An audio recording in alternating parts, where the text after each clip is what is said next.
Halo semuanya, kembali lagi di channel Ubayfy. Hari ini guys, kita akan membahas apa yang sebenarnya sedang terjadi di negara Bangladesh guys. Namun sebelum kita memulai video ini guys, alangkah baiknya kalian berikan dukungan kalian guys kepada channel kami dengan cara menekan tombol subscribe guys. Karena lagi-lagi kami melihat di YouTube Studio ada lebih 50% di antara kalian yang hanya nonton doang dan belum subscribe guys. Jadi kami tunggu 5 detik, tekan dulu tombol subscribe-nya. 1, 2, 3, 4, 5. Oke, udah kalian tekan tombol subscribe-nya. Thank you dan mari kita mulai videonya guys. Check it out. Nah, jadi di Bangladesh sendiri guys, saat ini sedang terjadi demo besar-besaran di mana banyak sekali mahasiswa serta masyarakat di sana turun ke jalan untuk memprotes pemerintah. Nah, salah satu hal pemicu kenapa para mahasiswa dan masyarakat ini turun ke jalan itu karena adanya undang-undang PNS yang dianggap oleh masyarakat Bangladesh dan juga mahasiswa Bangladesh sendiri sebagai salah satu undang-undang yang tidak adil guys. Dan yang lebih parahnya lagi, banyak sekali korban yang berjatuhan karena aksi protes ini. Nah, jadi kenapa aturan PNS ini menjadi pemicu orang-orang berdemo di Bangladesh? Semua orang di Bangladesh menganggap aturan perundang-undangan ini tidak adil, terutama kepada mereka yang sudah capek-capek menjalankan kuliah ataupun menempuh pendidikan guys. Jadi kenapa aturan PNS ini menjadi pemicu demo besar-besaran di Bangladesh itu sendiri? Kita runutkan dulu kronologinya guys, di mana demo ini sebenarnya awalnya terjadi di ibu kota Bangladesh sendiri yang bernama Dhaka. Demo ini bahkan sudah terjadi guys selama 2 bulan. Para pakar sendiri meyakini kalau demo ini terjadi karena adanya akumulasi dari kekecewaan masyarakat dan mahasiswa terkait aturan ataupun undang-undang PNS yang ada di Bangladesh. Nah guys, untuk kami berikan pandangan bagaimana susahnya hidup di Bangladesh guys, serta kualitas hidup yang rendahnya dan juga lowongan pekerjaan yang sangat minim di Bangladesh, kalian bisa menonton video kami sebelum video ini guys, dimana Bangladesh sendiri mendapat predikat sebagai negara yang paling tidak bahagia di dunia guys. Nah, kembali lagi ke pembahasan kita, di mana para mahasiswa ini yang awalnya memulai demo hanya di kampus-kampus mereka sendiri guys. Namun tiba-tiba kalkulasi dari para pendemo ini terjadi di seluruh kampus yang ada di Bangladesh. Mereka semua menentang aturan ataupun undang-undang PNS yang ingin dijalankan kembali oleh pemerintahan Bangladesh, di mana para masyarakat dan mahasiswa menilai hal tersebut akan merugikan banyak pihak. Nah, di Bangladesh sendiri ada undang-undang yang bisa dibilang cukup aneh guys untuk menerima PNS ataupun pegawai negeri sipil mereka, di mana aturan tersebut sudah ada dari tahun 1972, di mana negara Bangladesh ini menerapkan aturan kuota khusus untuk beberapa anggota masyarakat yang ingin menjadi pegawai negeri sipil atau PNS, di mana aturan kuota khusus penerimaan PNS di Bangladesh sendiri diperuntukkan untuk keluarga veteran, kelompok agama dan etnis minoritas, ada juga masyarakat dari distrik-distrik yang kurang terwakili,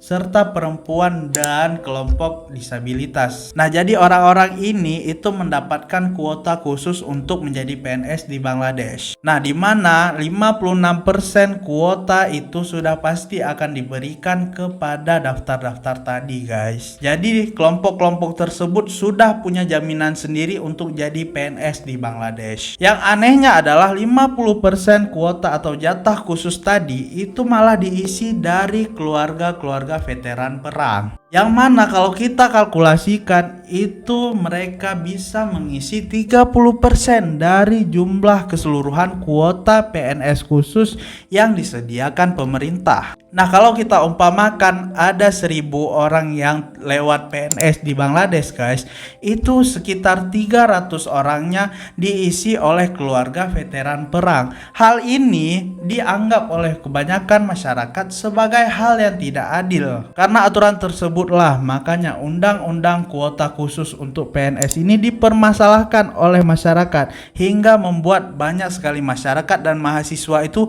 turun ke jalan untuk memprotes hal tersebut. Apalagi bekerja sebagai PNS di Bangladesh sendiri adalah salah satu profesi yang sangat diidam-idamkan oleh banyak orang. Karena memang kehidupan sebagai PNS di Bangladesh ini cukup menjanjikan guys. Tidak hanya menjanjikan di saat masa kini, tapi juga di saat masa tua nanti. Ya mirip-mirip di negara kita lah, Indonesia tercinta. Keuntungan lainnya yang bisa mereka dapatkan setelah menjadi PNS adalah selain menggunakan fasilitas milik negara, mereka juga mendapatkan gaji yang sangat menjanjikan dan juga mereka bisa pensiun dengan tenang guys. Makanya banyak sekali orang yang ingin jadi PNS di Bangladesh. Oh ya, ada satu lagi kriteria mungkin yang lupa kita sebutkan adalah menjadi idaman mertua. Karena hal tersebutlah banyak sekali masyarakat yang merasa kalau aturan ini sama sekali tidak adil jika kuota tadi itu diberikan kepada keluarga veteran perang. Mereka sebenarnya tidak mempermasalahkan untuk kuota khusus yang diberikan kepada penyandang disabilitas, kepada perempuan ataupun kepada kelompok-kelompok lainnya. Yang mereka permasalahkan hanyalah kuota khusus untuk keluarga veteran perang ini guys, karena mereka menganggap privilege tersebut sangat amat tidak adil. Ya karena yang memperjuangkan kemerdekaan Bangladesh itu sendiri bukanlah mereka, tapi kakek ataupun siapalah dari keluarga mereka terdahulu. Jadi mereka menganggap aturan tersebut tidak adil sama sekali. Dikarenakan banyak sekali masyarakat yang memprotes aturan tersebut guys, sebenarnya di tahun 2018 aturan ini sempat dibekukan oleh pemerintah. Namun pada 2024 aturan ini mulai ingin dijalankan lagi oleh pemerintah Bangladesh sendiri. Tidak tahu apa alasannya guys. Dan akhirnya setelah mengetahui bahwa pemerintah akan menjalankan kembali undang-undang tersebut, para masyarakat serta mahasiswa pun geram dan mereka pun berdemo untuk menuntut keadilan. Masyarakat dan mahasiswa meyakini apabila aturan ini diberlakukan kembali, maka akan banyak sekali hal-hal yang akan disalahgunakan. Dan juga banyak sekali yang meyakini kalau aturan tersebut hanyalah akal-akalan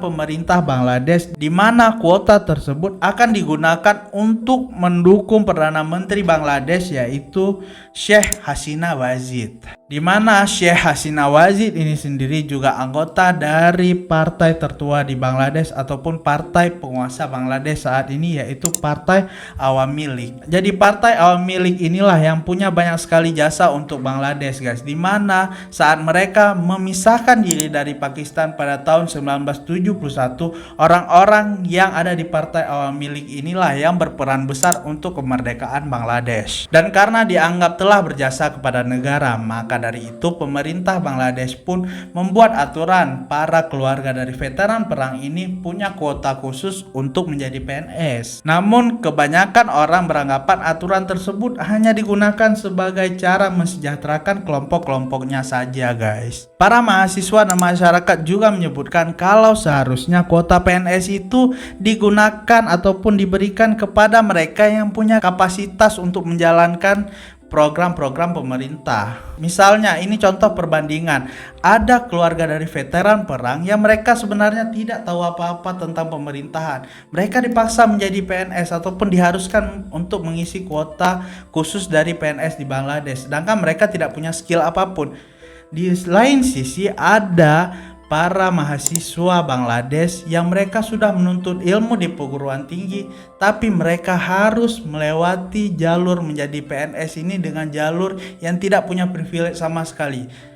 Nah, maka dari itu banyak orang yang merasa kalau peraturan ini adalah peraturan yang tidak menguntungkan rakyat. Karena memang seharusnya orang-orang yang menjadi PNS adalah orang-orang yang mempunyai kapasitas dan juga skill. Kita juga pernah membahas di video ini kalau banyak sekali remaja di Bangladesh yang buta huruf ataupun mereka yang putus sekolah guys. Maka dari itu mereka yang punya kesempatan untuk bersekolah ingin menjadi PNS. Ya cita-cita mereka menjadi PNS untuk mengangkat perekonomian keluarganya. Namun dalam pikiran mereka hal tersebut akan semakin sulit karena adanya aturan kuota khusus untuk keluarga veteran perang tadi guys. Ya dikarenakan yang menjadi PNS adalah mereka yang punya privilege, sedangkan mereka yang berjuang dari nol akan semakin sulit. Dikarenakan pemilihan PNS sendiri di Bangladesh tidak sesuai dengan uji kompetensi, ini mengakibatkan banyak sekali remaja ataupun pemuda di Bangladesh yang berada di usia produktif itu masih menganggur hingga saat ini guys. Yang mengejutkan adalah protes dan juga demo dari masyarakat serta mahasiswa ini malah direspon keras oleh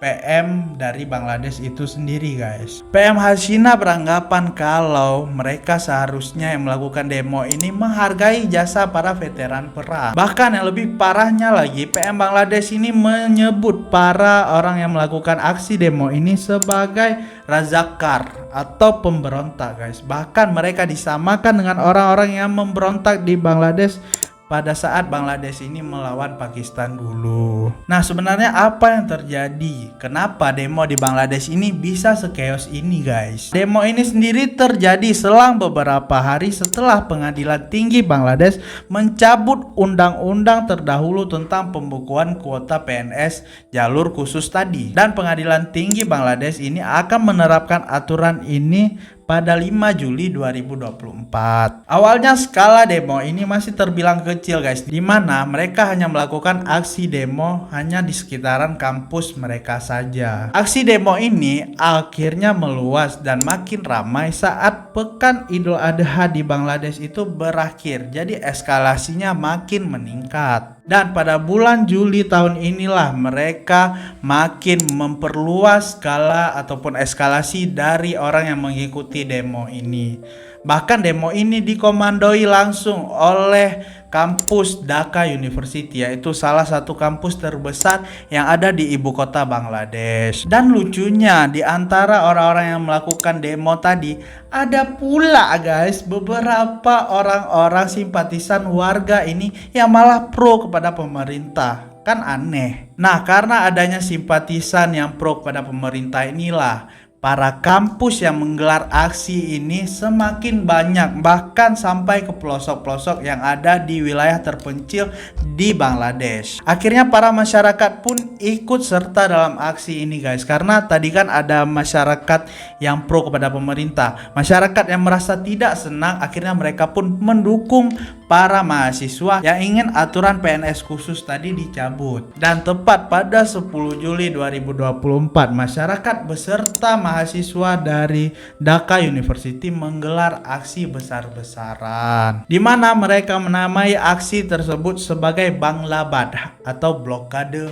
Bangla. Di mana aksi blokade ini difokuskan di persimpangan wilayah Syabah, di mana wilayah tersebutlah menjadi perbatasan antara Dhaka Lama dan Dhaka Baru. Dan ternyata di wilayah tersebutlah ada markas utama kepolisian Bangladesh. Karena hal tersebutlah tidak berlangsung lama setelah demo ini terjadi, para aparat ataupun para petugas keamanan ini diturunkan untuk menghalau para pendemo. Walaupun berhasil memukul mundur para pendemo guys, eskalasi dari mahasiswa semakin bertambah dan bahkan masyarakat pun ikut mendukung aksi ini. Dan bahkan bukan hanya masyarakat saja, anak-anak SMA yang notabene masih pelajar juga ikut turun ke jalan. Bahkan saking banyaknya mahasiswa yang mengikuti aksi tersebut, kampus-kampus yang ada di Bangladesh ini terpaksa tutup guys, karena mahasiswanya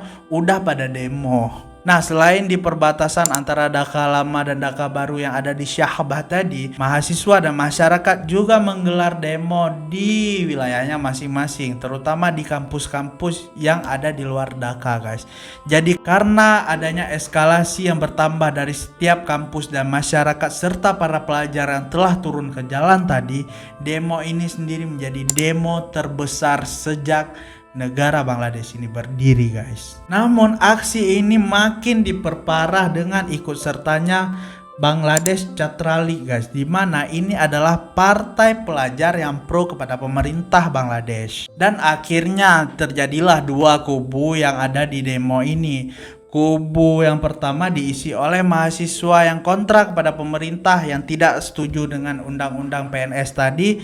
ditambah masyarakat yang juga tidak setuju pada pemerintah dan juga pelajar. Di sisi sebelahnya ada para aparat serta juga para mahasiswa dan masyarakat yang pro kepada pemerintah. Jadi udah terbagi dua kubu yang siap berlawanan satu sama lain guys, yang membuat demo di Bangladesh ini semakin chaos. Sedangkan di sisi lain diisi oleh kepolisian, militer, pelajar dari partai Catralik tadi dan juga para masyarakat yang pro pada pemerintah itu terafiliasi. Makanya para orang yang melawan ini dipukul ataupun diserang habis-habisan karena memang mereka menggunakan kekuatan negara untuk melawan para pendemo ini guys. Para aparat yang diturunkan untuk menjaga keamanan justru mereka menghadang mahasiswa dan juga masyarakat yang menolak undang-undang PNS tadi dengan menggunakan kendaraan lapis baja guys. Mereka juga bahkan dihadang dengan truk patroli, bahkan mereka juga didor menggunakan gas air mata dan karet. Bahkan aparat juga mengerahkan helikopter ke kampus yang diduga sebagai markas mahasiswa yang kontra dengan pemerintah.